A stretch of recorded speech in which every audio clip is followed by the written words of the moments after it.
Fuero Íntimo, temporada 2.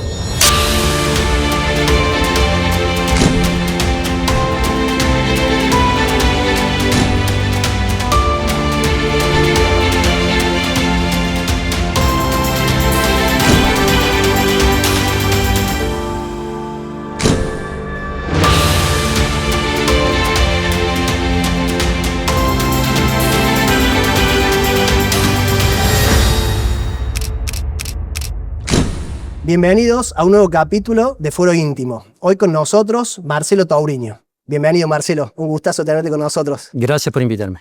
¿Cómo estás? ¿Bien? Bien, perfectamente. Yo te había contado de qué se trataba este programa, que todas las personalidades que nos visitan han dejado una huella en el derecho. En el ejercicio de la profesión, en su actividad, ya sea académica, ya sea profesional. Vos sos una de esas personas, por eso es que te quisimos invitar.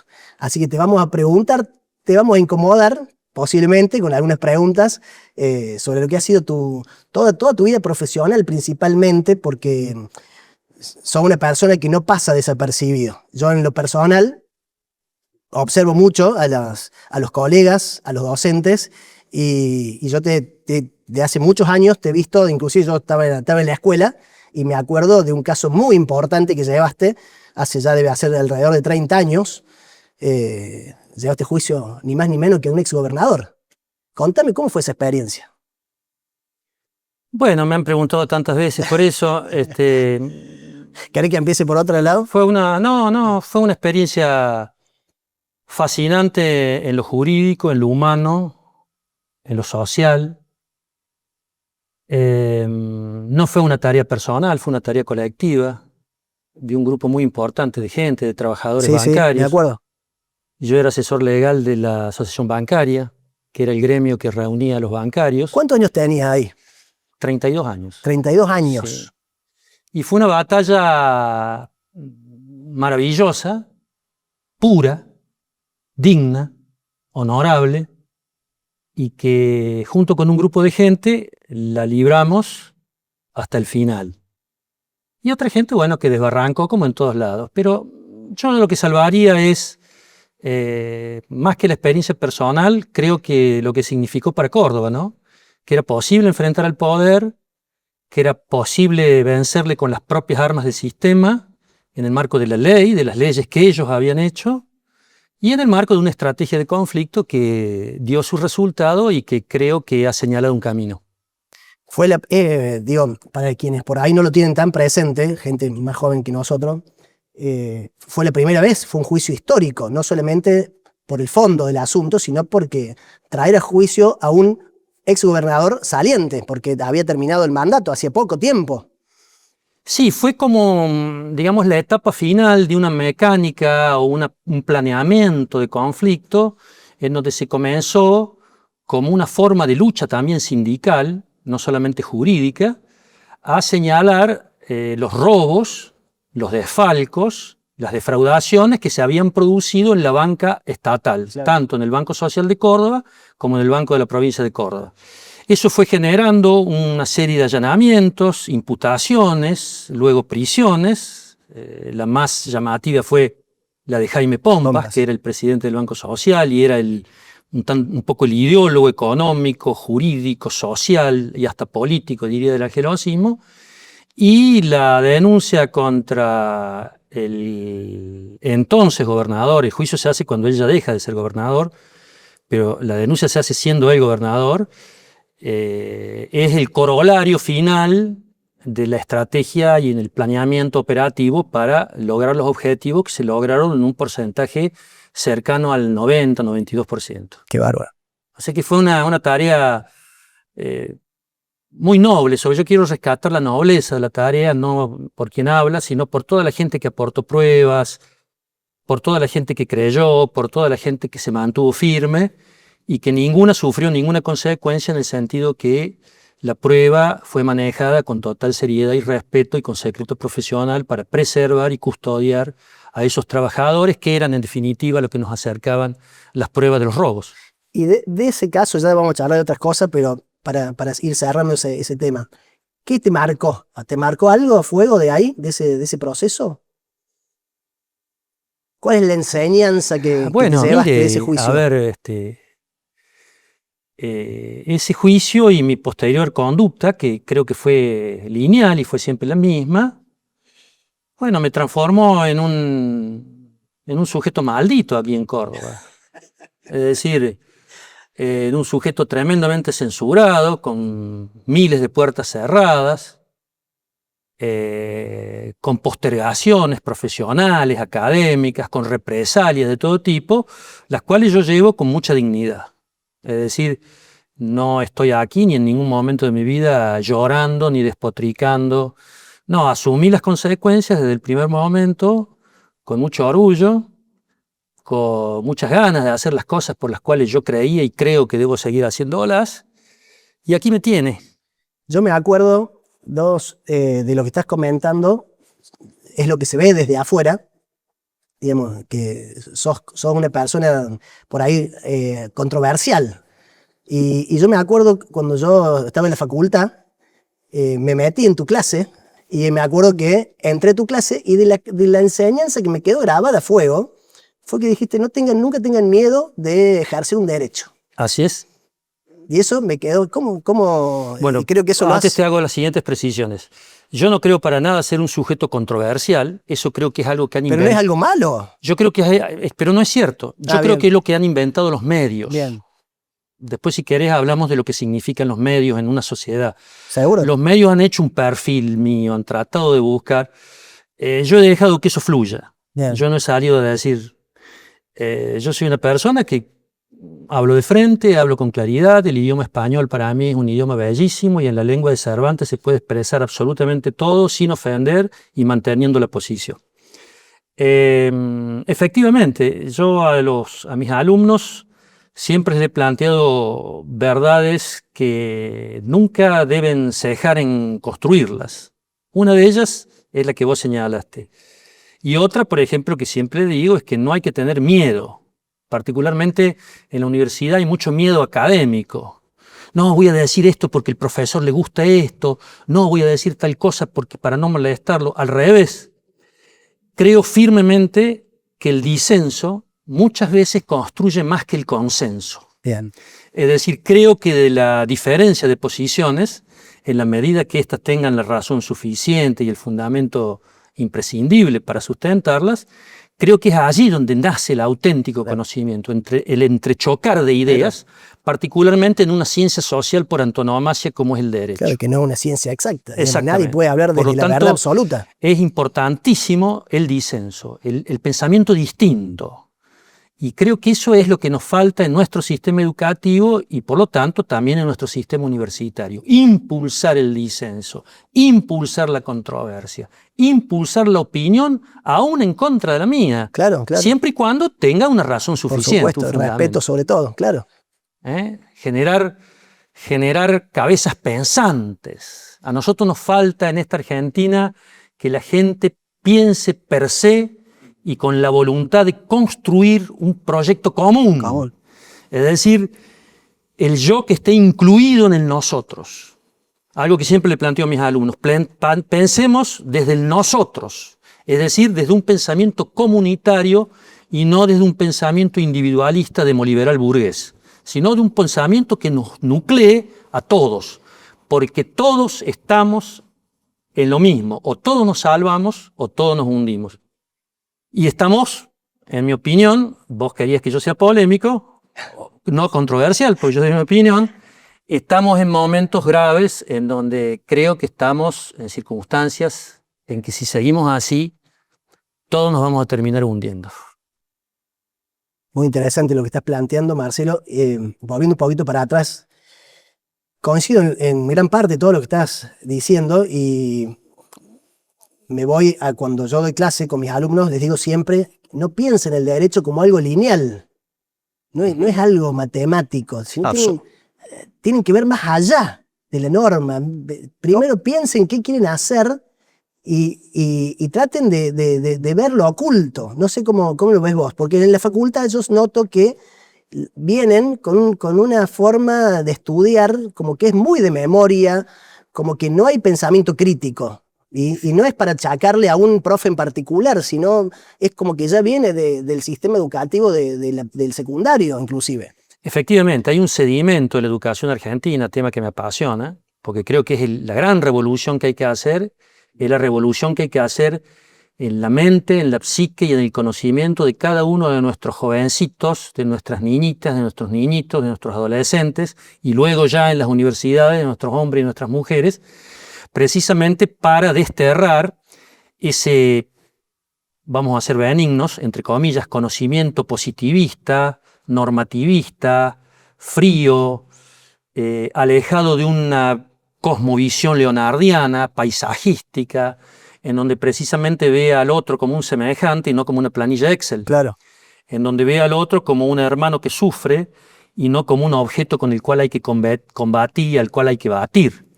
Al contrario, creo profundamente en una concepción humanista, transformadora, revolucionaria, en donde lo que tenemos que lograr es que los jóvenes tengan un pensamiento crítico que debe partir de la educación, desde el jardín de infantes hasta los posgrados, y que eso permita precisamente, vos has utilizado un término que es muy interesante, que permita desocultar, vos hablaste de lo oculto, Heidegger dice que la verdad precisamente consiste en desocultar lo que está oculto. Bien.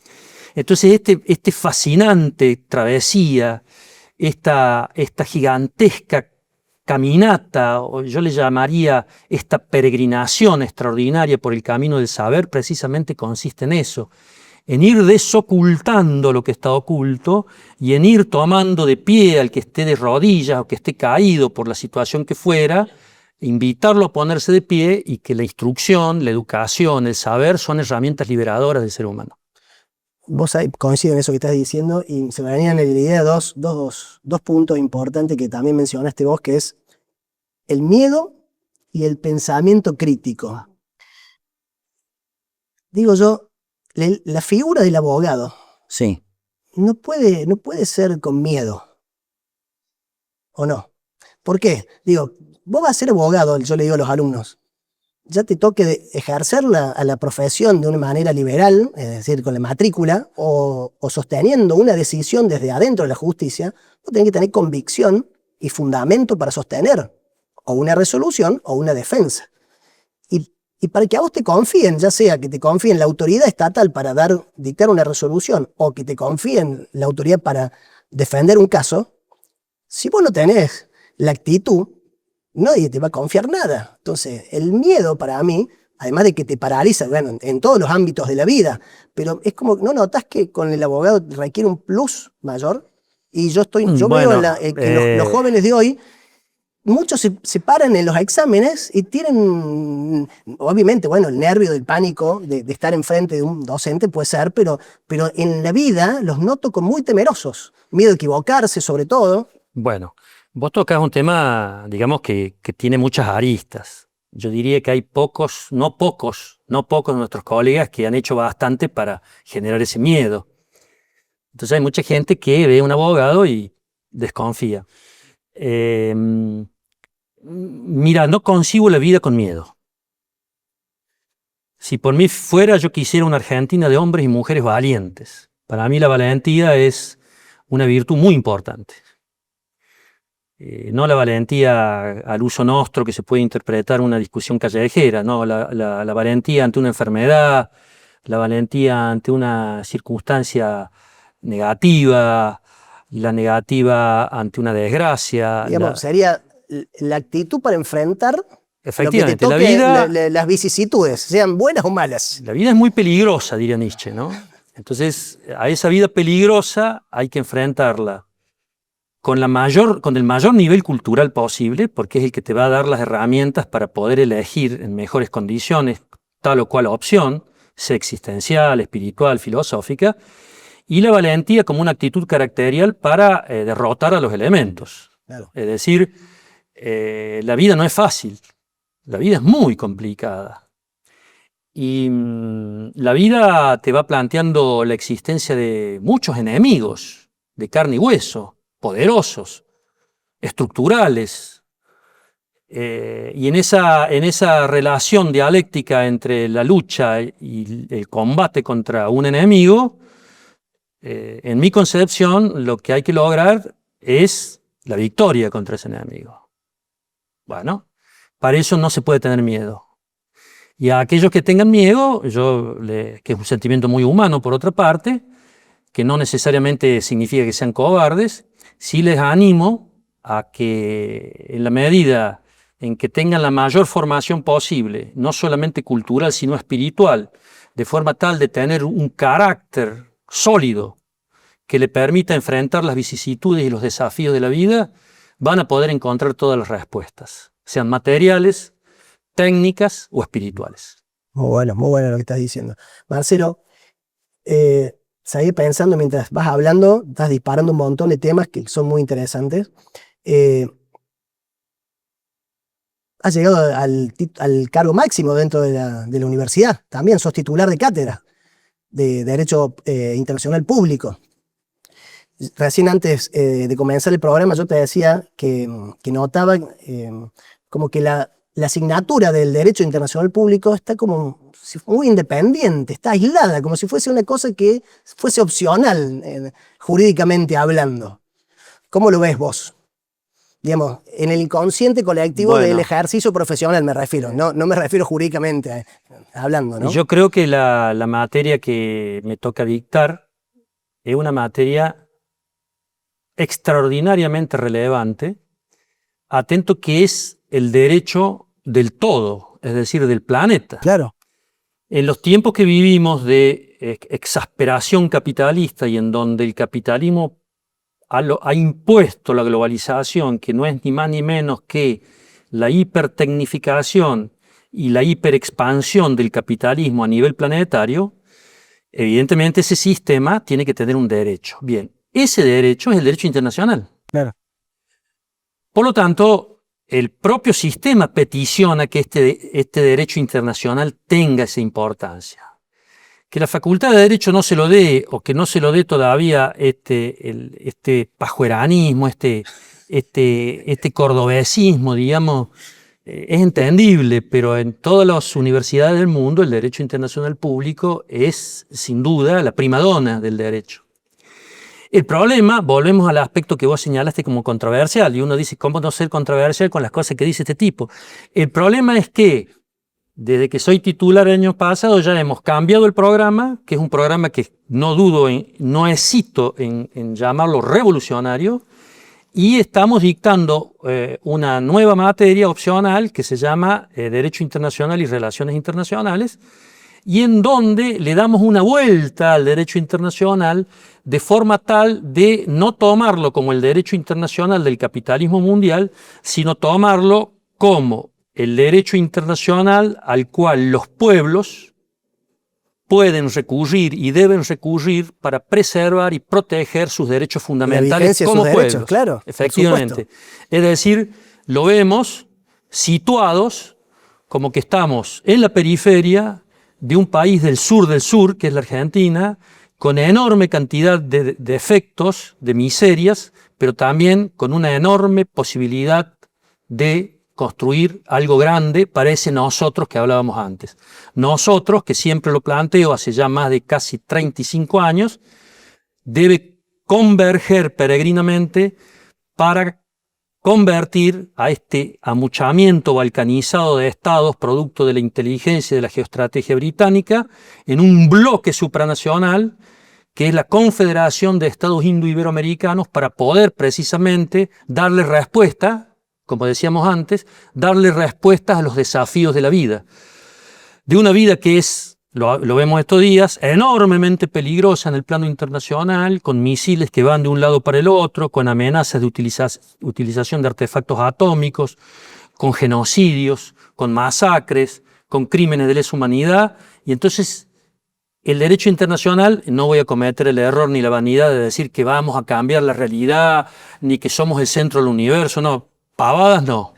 Pero sí, desde el saber y desde el conocimiento de la ciencia jurídica, en este caso de la rama del derecho internacional, una herramienta, un instrumento para pensarnos a nosotros mismos y a nuestra mismidad desde otra perspectiva. no la que establecen los centros del poder mundial, sino la que establecemos nosotros, Claro. desde Córdoba, desde nuestra identidad, desde nuestra experiencia de nuestra niñez, de nuestra juventud y de nuestros próximos, que nos permiten decir, somos lo mismo, démonos la mano, generemos un bloque de unidad y seremos invencibles. Muy bueno. Me vuelvo un poquito para atrás con lo que estabas hablando en la enseñanza del derecho y en la utilidad práctica que tiene el derecho internacional público.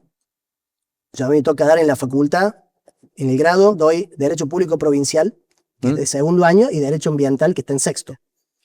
Pero tengo un diálogo permanente con el derecho internacional, Por supuesto.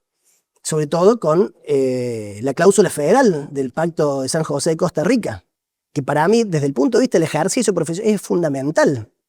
Entonces, Totalmente de acuerdo. conversando con colegas, no sabe, es chino básico cuando yo les hablo. ¿Y los digo, pero jueces? Bueno, eso es una cosa. Esto que lo que estás hablando vos es lo que se denomina la convencionalidad. Claro. Iba a utilizar una frase muy cordobesa, pero voy a decir, a gatas, los jueces pueden llegar a aplicar el control de constitucionalidad. A gatas, digamos, que salga así. De convencionalidad, ni idea. ¿Y no crees que No tiene ni idea. no crees que solamente... Incluyendo el Superior Tribunal de Justicia. No tiene idea de lo que dice el Pacto de San José, Costa Rica, no respeta el artículo 8, que es fundamental, el artículo 25, bueno, no vamos a hacer esto, Sí, dijimos que no íbamos a hacer una cuestión jurídica, pero yo soy más crítico que vos. Perdóname. Bueno, ¿viste Es que gente, eras... yo me animo a decir que es gente burra. No aplican el control de convencionalidad. Y es un problema porque vos le tratás de decir, pero escúchame, hay tratados internacionales que por el artículo tal y tal están por encima de las leyes federales. Es una, en la práctica, digamos, coincido en gran parte de lo que estás diciendo. Me cuesta por ahí generalizar, es decir, todos. Sé que son muchos me sorprenden. Son demasiados para mi gusto.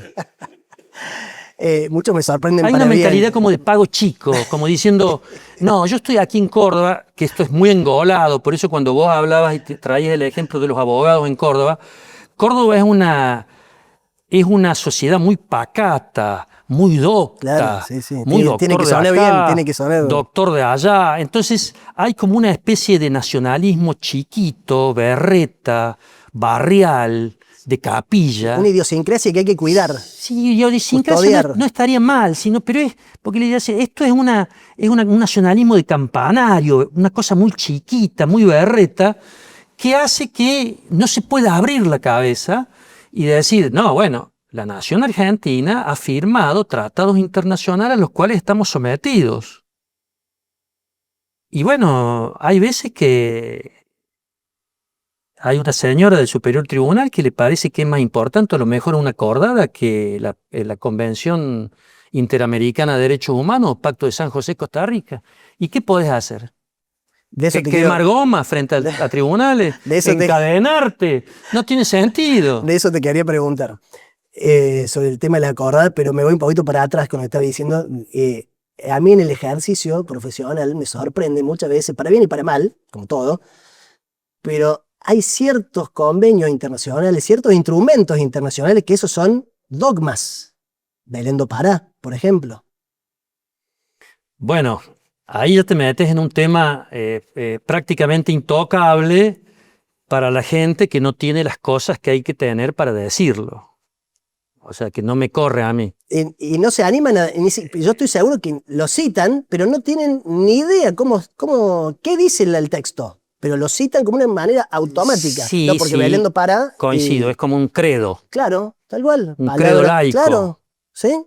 Sí, yo la verdad que este diálogo no lo quería hacer tan jurídico porque si no queda como, una cosa esotérica. Ya salimos de Queda eso. como un diálogo esotérico entre dos profesores que están discutiendo el sexo de los ángeles. Mira, yo te digo lo que después de casi 40 años de trasegar con jueces, juezas, fiscalas. Se le dice así ahora. No, ahora no, hace bastante tiempo en ese idiomadicidio, linguacidio, que sería destruir el idioma.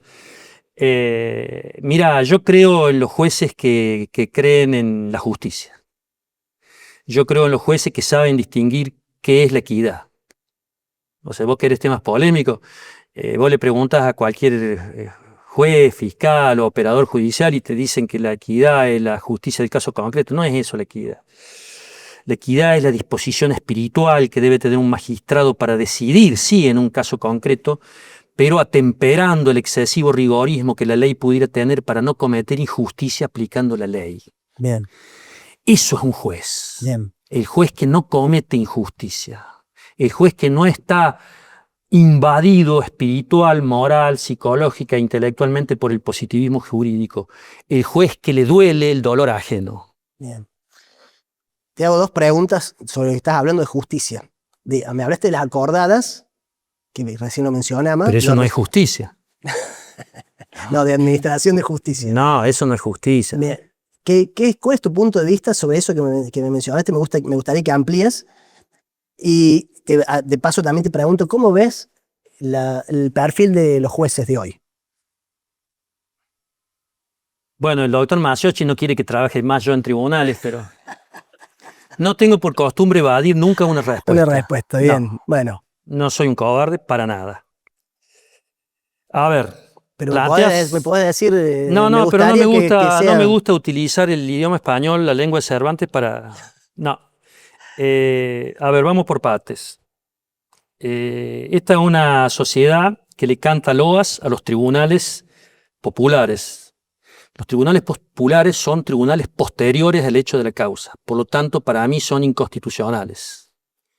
Los tribunales populares están conformadas por gente del común, un ingeniero, un plomero, un dibujante, que no tienen idea cómo se burila, cómo se evalúa una prueba, que es quizá la parte más difícil y compleja de un proceso. He estado en decenas de juicios con tribunales populares y he visto cómo todos los abogados, fiscales, etcétera, hacen como una suerte de trabajo de escena actoral para convencer a los tribunales. Si bien el trabajo del abogado, sea en su rol de acusador, en su rol de defensor, tiene algo de escénico, porque sí es cierto que debe convencer, creo yo que hay mucha más garantía si convence a un tribunal técnico. Claro. Y no recurriendo a giros teatrales o a giros escénicos, en donde hay una suerte de falacia mutua que se respira en el ambiente de una audiencia, en donde a lo mejor estamos discutiendo la cadena perpetua de una o más personas. Por lo tanto, me parece que, ya que lo hemos citado a Nietzsche, tenemos que filosofar con el martillo de la sabiduría y del compromiso, de forma tal de golpear los conceptos para, conforme el ruido que nos devuelve ese golpe, saber si ese concepto es vacío o es sólido. Te digo lo que te digo en ese sentido. Sigo, para no evadir el tema. Parece mentira que en un sistema republicano de gobierno, que esto no es una monarquía, tengamos un superior tribunal de justicia en donde los jueces tienen 75, 80 o 125 años y se van cuando ellos quieren. No, señor. Los primeros que deben respetar la ley son los jueces. Y si los inferiores se retiran a los 65 años, también ellos deberían dar el ejemplo republicano y retirarse a los 65 años, porque si no, eso me permite pensar a mí, con mucho más fundamento que una mera sospecha, que están ahí, o por un interés espurio, o por una vanidad personal, o porque no tienen nada que hacer en la casa y quieren seguir siendo miembros del Superior Tribunal o de la Corte Suprema de Justicia de la Nación. Eso es inaceptable. Eso es vergonzoso y eso no es de recibo. Entiendo, corregime, que a partir de una acordada de la Corte ahora los jueces nuevos pagan ganancias, sí, pero los anteriores no. Entonces yo me pregunto, ¿con qué autoridad moral un magistrado puede juzgar y dar a cada uno lo suyo si cuando él tiene que dar de lo suyo para el beneficio comunitario, se lo guarda en el bolsillo porque dice que eso sería vulnerar su independencia judicial?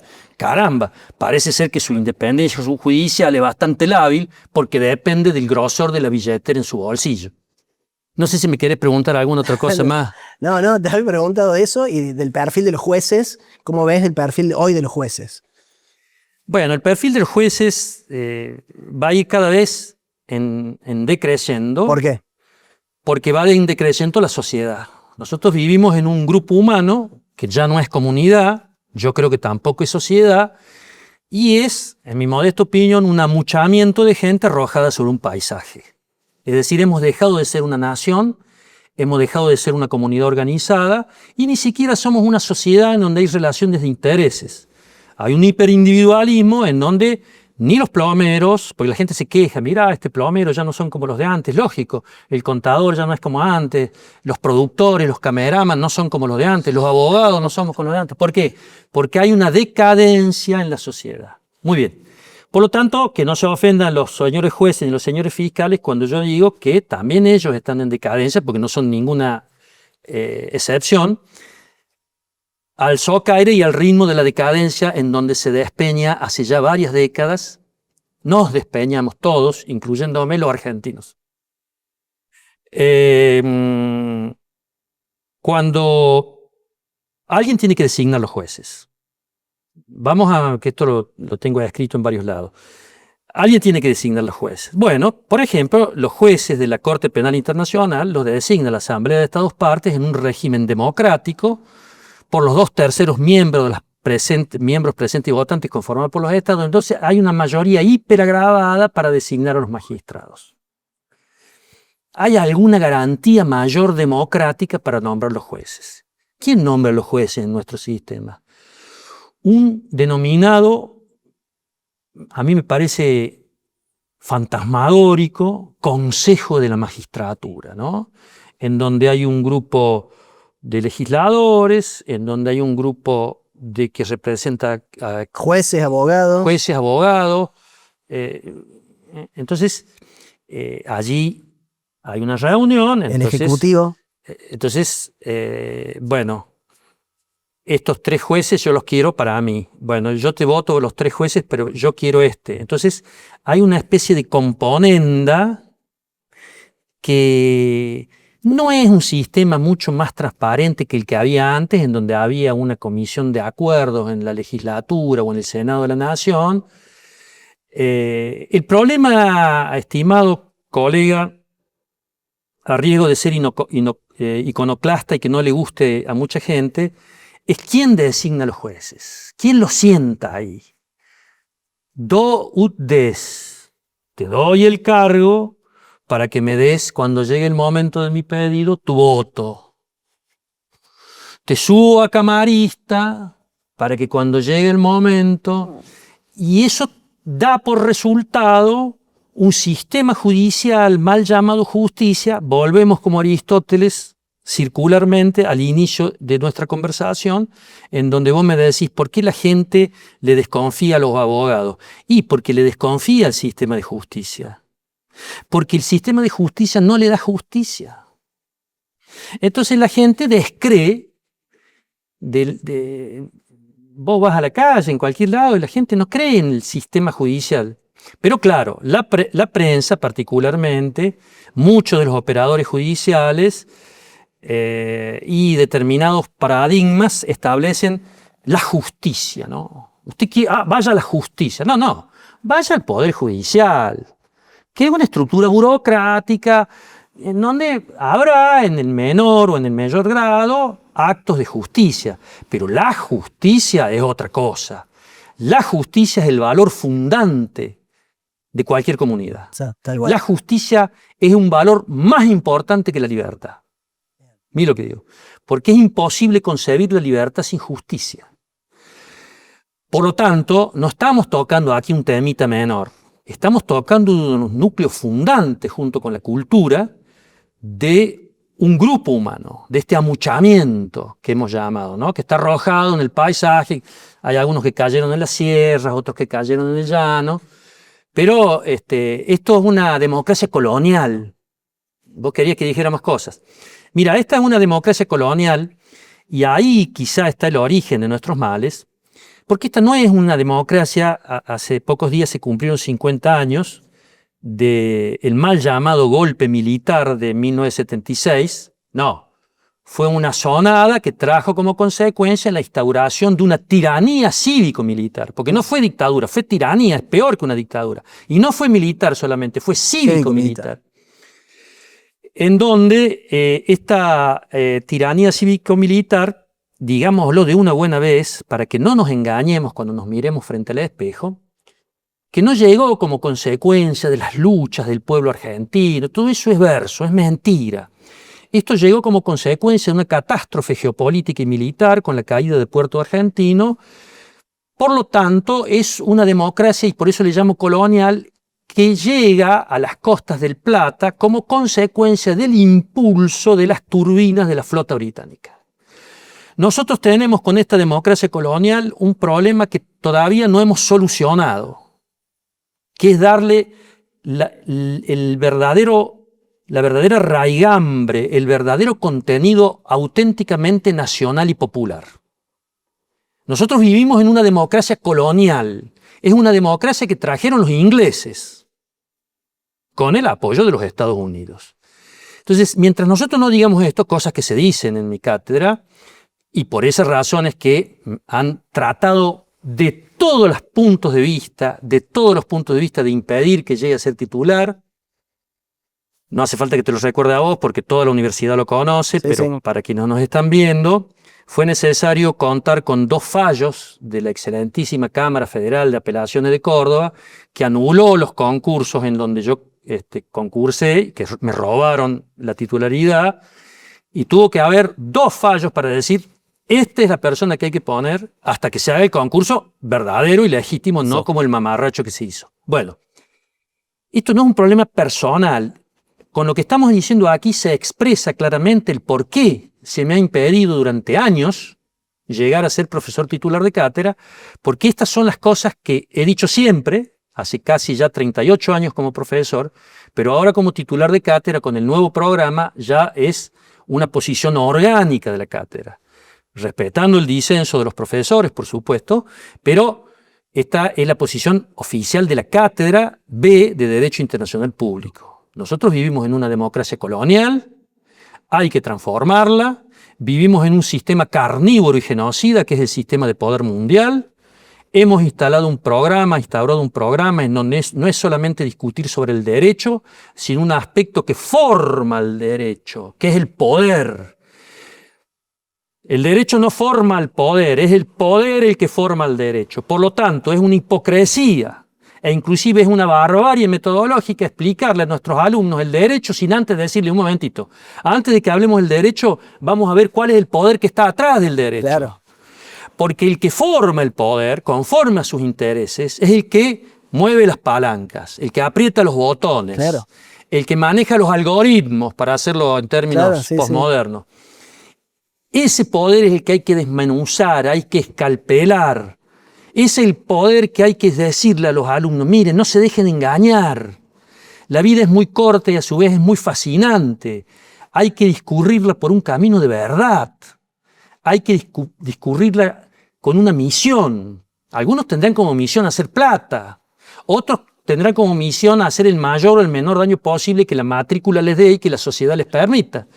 Y habremos otros, que espero que seamos muchos, que habremos de tener la voluntad en esta vida de hacer la mejor posible en la consecución de los 4 grandes valores clásicos que son la búsqueda de la verdad, la belleza, el bien y la justicia. Bueno, Marcelo, ese es mi compromiso de vida, es lo que yo siempre he tenido, y a pesar de del tema de controversial o que yo llevo mi vida con una gran alegría interior, una profunda alegría interior, que a lo mejor no se expresa en grandes risotadas y en carcajadas.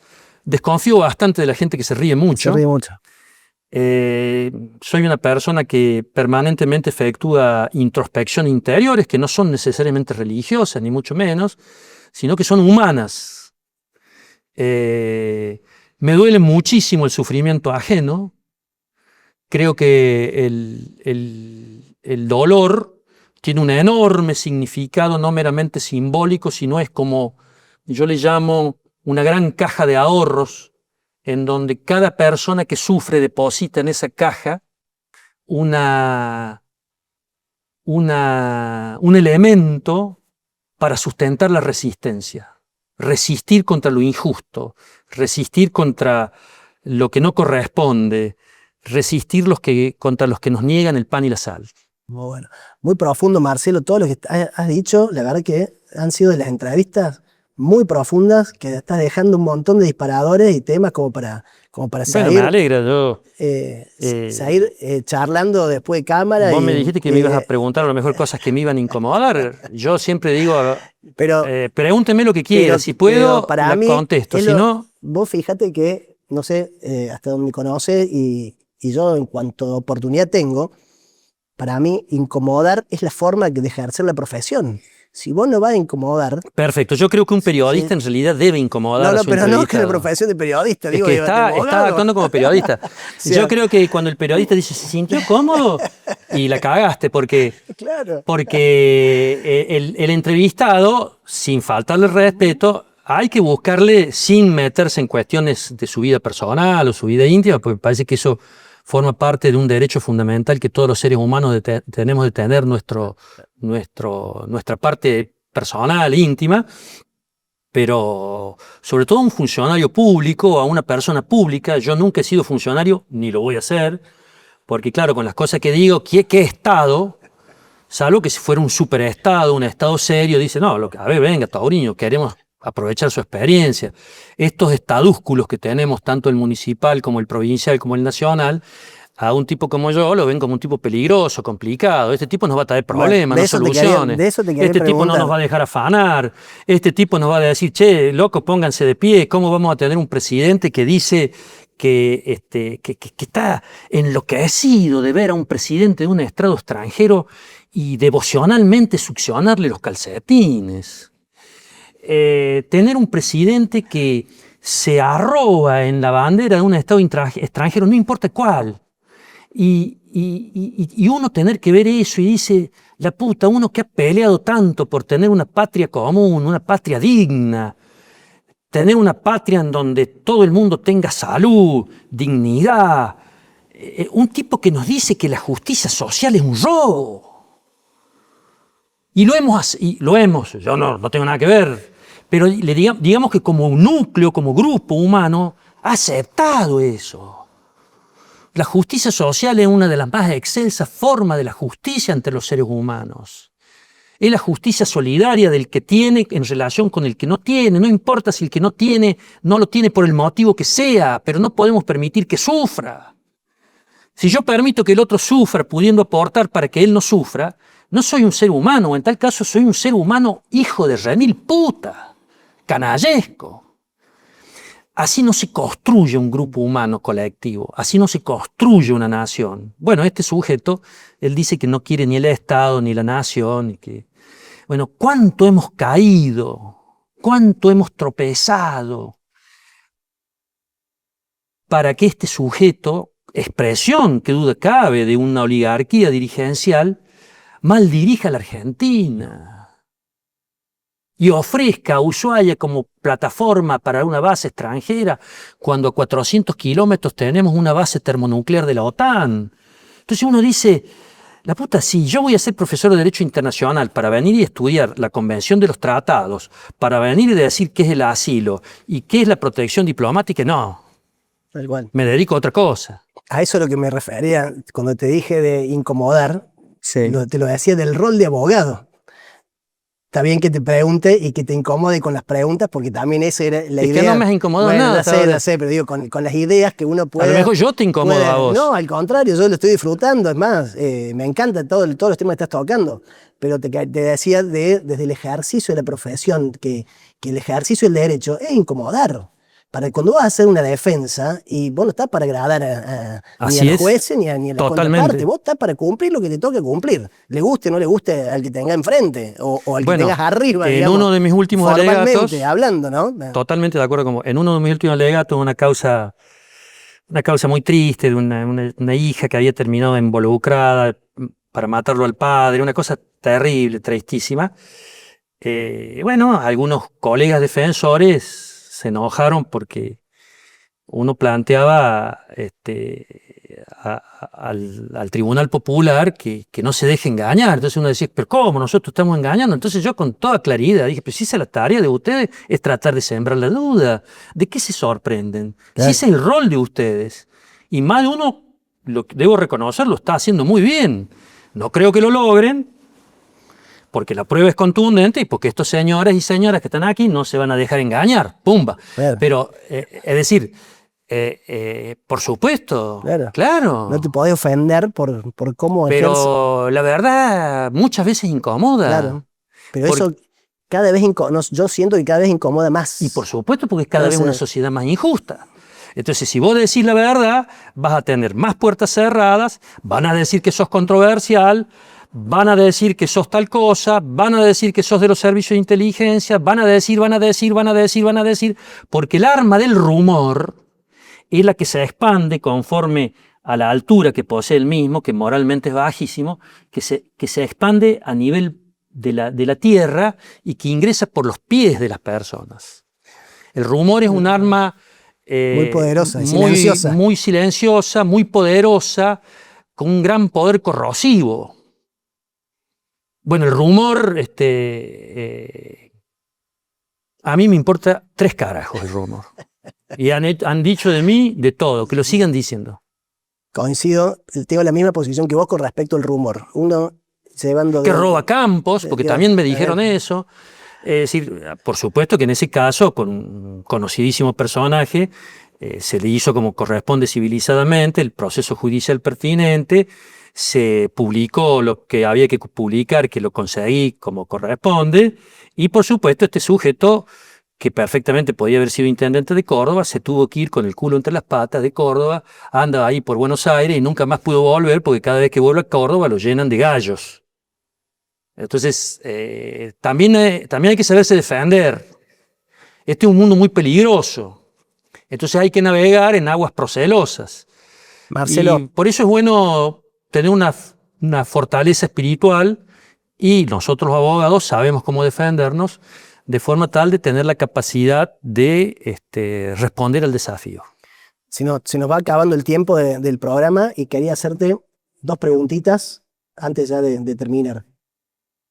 ¿Crees en la justicia? ¿Crees en el sistema judicial? Bueno, ahí, Que ahí sé que no es lo mismo, como ahí, lo acabas de exacto. explicar, pero, Entonces, digamos, pero- ¿crees en quienes hoy tienen a cargo la administración de justicia? No. No crees. Creo que la Pero mal justicia, no te ha ido. Porque creo que la justicia es un valor fundante, el valor más importante de un sistema humano, y por lo tanto soy un fanático de la justicia. Estudié Derecho por amor a la justicia, me voy a morir amando a la justicia, y creo que si alguna vez he cometido una injusticia, me he condenado profundamente. Pero en este sistema no creo. Pero mal no te ha ido en tu ejercicio profesional. No, de me ha hecho, ido- personalmente has ganado el caso con la universidad. Bueno, a lo mejor como alguna vez un periodista me preguntó si había hecho dinero, yo te preguntaría si sos de la AFIP o del ARCA. Mirá, lo que pasa es que yo no soy un tipo de liberal burgués. Yo no creo en la victoria personal. Está bien. Vos me decís, te ha ido bien, Aún, ¿qué es irme aún bien? ganando o aún ¿Qué es irte consiguiendo, bien? ¿no? Tener una casa, tener un auto, que tu señora tenga un auto, No me refería a lo poder material. viajar. No, yo no te Sí. lo preguntaba desde lo material. La satisfacción personal No de te- lo... Claro, me refería de obtener lo que te propones, pero no necesariamente lo material. Bueno, Para nada, no me refiero. he logrado muchas cosas, A eso me refiero. pero he Cuando sido te también... pregunté si que no te ha ido mal, no me refería a la cuestión económica. Pero he sido derrotado también en otras, que yo, por ejemplo, todo lo que es mis denuncias contra la obra pública, que es el gran afán que se realiza de los bolsillos de los cordobeses y de los argentinos, no fui acompañado por el sistema. Mi lucha contra algún representante del Ministerio Público Fiscal que cree que puede pasarse por el fondillo de los pantalones las garantías individuales, tampoco he tenido éxito, ha sido protegido. No le he tenido ni tengo ningún temor, ¿no es cierto? Porque Marcelo, ¿y de qué te arrepentís en tus años de abogado? eso es una pregunta muy personal. No sé, no. ¿Hay algo que te...? Seguramente que sí, pero. Yo, por ejemplo, hay batallas que me arrepiento de haber dado. No porque no haya tenido razón, sino por una cuestión estratégica que no convenía dar, por ejemplo. No, quizás yo me arrepiento y mucho de haber querido cambiar esto desde el sistema partidocrático y haber fundado un partido que me fue para el culo, pero no electoralmente, porque saqué casi 40.000 votos, que en otra elección me hubiese permitido ser legislador provincial, cosa que no me interesa. Yo creo que un legislador provincial es un poco más que un adorno, que una especie de lámpara arriba de una mesita de luz. Ese es el nivel que yo le doy a los legisladores provinciales. Si me preguntas concejales, bueno, diría que es una grajea o una pastilla arriba de la mesita de luz. Distinto es un diputado nacional que tiene pero bueno, quizá de eso Es sea una una lámpara más fina, decís vos. No, pero puede generar un ruido nacional, ¿no? Que sea un gran orador, un tipo que descollante en relación con los otros, que son burros, gente muy burra. Nuestras mal llamadas élites, es decir, nuestra oligarquía, élite es otra cosa, son de un nivel cultural espantoso, gente bruta, ignorante. Quizás de eso, de mi vida pública me puedo arrepentir, y de mi vida privada a nadie le interesa de que me Bien. arrepiento. Bueno, queda la última pregunta y la más importante del programa. ¿Quién sos vos, Marcelo, cuando nadie te ve? Un sujeto que se puede mirar al espejo con total tranquilidad y que ve que la vida se le está yendo y que no ha podido hacer todo lo que ha querido hacer. Pero te queda un montón todavía. Nunca Sí. se sabe. Bueno, Los pero caminos del Señor son inescrutables. me ha encantado este programa. Se ha hecho muy largo, pero muy rico. Tan largo como rico. Ha sido, creo que... Cuando quieras hacemos otro. Seguro que sí, seguro. Así que nos queda el último tramo, que es entregarte el presente que caracteriza este programa. Bueno, muchas gracias, ¿no? Bueno, pero para que ya está agradeciendo, no sabe lo que tenemos que regalar. A ver. Esto es un regalo simbólico, muy rústico, Ajá. que se lo entregamos y le explicamos siempre a los invitados que han pasado por Foro Íntimo, que les recordamos que el motivo por el cual lo hemos convocado es porque han dejado una huella muy importante en el ámbito del derecho y por ende en la sociedad. Y se han caracterizado no solamente por la energía, la fuerza que han llevado adelante, sino la pasión, que es lo que los ha movilizado. Pero creemos que eso no es suficiente para moldear y dejar esa huella en la sociedad, sino que hace falta la inteligencia también, que es la otra pata, que lo simboliza este cincel que te hacemos entrega con tu nombre. Bueno, yo te lo acepto, pero con una condición. Dale. Que la próxima vez que me invites, me obsequies la masa De masa, con la claro, cual seguir con la fuerza. trabajando con este cincel. Seguro. Y burilando Tomo la nota ya justicia verdadera. para el próximo, O sea, la próxima temporada, te en lo vez de dar acepto, el cincel, vamos a dar te lo acepto con esa el condición. mazo, listo. Porque Y si además, no, el cincel por sí mismo, si no tiene la si no fuerza tiene- que lo... No, porque ustedes ya le traen a la fuerza. Ah, y esa es la estamos explicación. destacando la inteligencia, Bueno, por eso. bueno, te agradezco, muy amable. Así que gracias, Marcelo, por No, estar con gracias a vos. nosotros. Ha sido un honor, ha sido de las entrevistas más ricas que hemos tenido. Así que te agradecemos mucho. Te agradezco y va a estar en mi biblioteca en el mejor lugar. Dale, gracias, Marcelo. A vos.